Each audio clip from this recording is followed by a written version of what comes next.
So ito na ngayon ang isa-set up natin dito, idol. Tatlong amplifier ang gagamitin natin dito, isa sa low, isa sa mid at saka isa pang high natin. Tapos meron tayo ditong equalizer, crossover at saka maximizer, ano.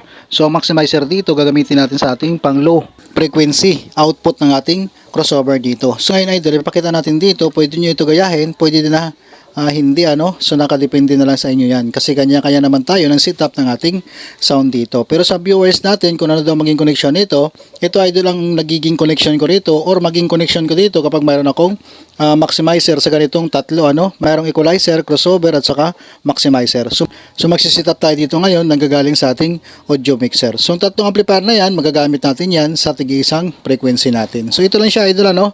Ito magiging connection natin. So punta tayo dito sa likod ng ating processor. Ito.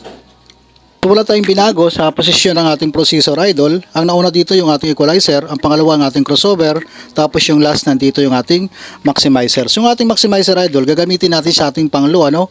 So dito tayo mag-umpisa muna sa ating output ng ating crossover. So itong ating gagamitin panglo, halimbawa itong amplifier na to. So gagamitin natin dito, mag-connect tayo dito sa ating maximizer. Itong amplifier na to. So gagamitin natin na output connector dyan, ito, dual XLR female to dual male RCA. So output lang tayo dito sa ating maximizer, ano, channel B at saka channel A papunta sa ating amplifier dito. So output tayo dito, ayan. Papunta na ito ngayon sa ating audio input ng ating amplifier. So ganoon lang siya, idol. Ito yung ating gagamiting pang-low dito sa ating setup. So sa ating crossover, idol, ito na sa gitna, naka 3-way stereo mode tayo dito. So ito ngayon ang gagamitin natin dito. Itong low output ng ating crossover dito, papunta rito sa ating maximizer. Gagamit tayo dito ng XLR connector. Ito. So XLR male to XLR female. Ito. So ang gagawin lang natin dito, output sa ating low output ng ating crossover, papunta rito sa ating maximizer. So output tayo dito sa ating low output. Ayan, channel 1 at saka channel 2. Nag-low output tayo dito sa ating crossover, channel 1, channel 2. Tapos yung pinakadulo nito ng ating XLR na to, ito ngayon yung i-input natin dito sa ating maximizer. So low output ng ating crossover, pumunta rito sa input ng ating maximizer. So XLR ang ginamit natin dito.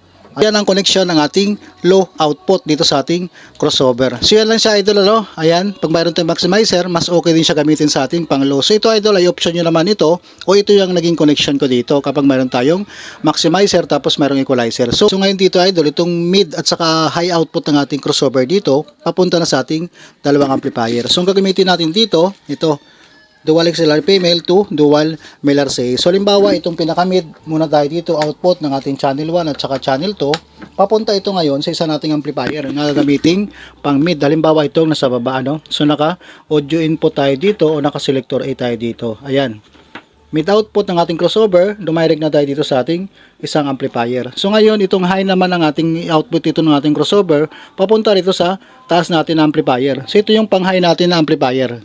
SIM connector tayo dito, dual XLR female to dual male RCA. So output tayo dito sa ating high output ng ating crossover. Ayan, channel 1 at saka channel 2. Magsasama ulit ito sa ating pangalawang amplifier o yung nasa taas dito. Audio input lang din yan. So kahit power amp dito, idol, pwede lang, ano, XLR lang magagamit natin dito. So dahil naka-integrated tayo, kaya mayroon tayong RCA connector na ginagamit dito. Ayan siya, idol. Okay na tayo dito sa ating connection. Mid at saka high dito, nanggagaling sa ating crossover, pero yung low natin nagpunta rito sa ating maximizer bago nagpunta sa ating pang low na amplifier. Itong ating equalizer dito, output ng ating equalizer papunta na dito sa input ng ating crossover. Ito pa rin connector na gagamitin natin, dual XLR male to dual XLR female. So output tayo dito sa ating equalizer, itong channel 1, channel 2. Na ito ngayon sa ating input ng ating crossover, channel 1, channel 2 lang din itong XLR natin. So ito na yung ating connection. Tapos na tayo dito sa connection ng ating processor papunta sa tig-isa nating amplifier. Low, mid at saka high, magkahiwalay na yan dahil sa ating crossover dito. So ito na yung connector natin na dual mono TS o dual XLR male. Ito na yung magagamit natin dito mula sa ating mixer papunta na sa ating equalizer. So output tayo dito sa ating main output ng ating mixer dito. Tapos itong pinaka-XLR natin, male dito, papunta na sa input ng ating equalizer dito. Channel 1, channel 2 lang din yan, kailangan natin ng input dito. Yan idol, tapos na yung ating connection dito. So sound check na lang ang kulang yan. So yan lang muna ang ginawa nating video dito.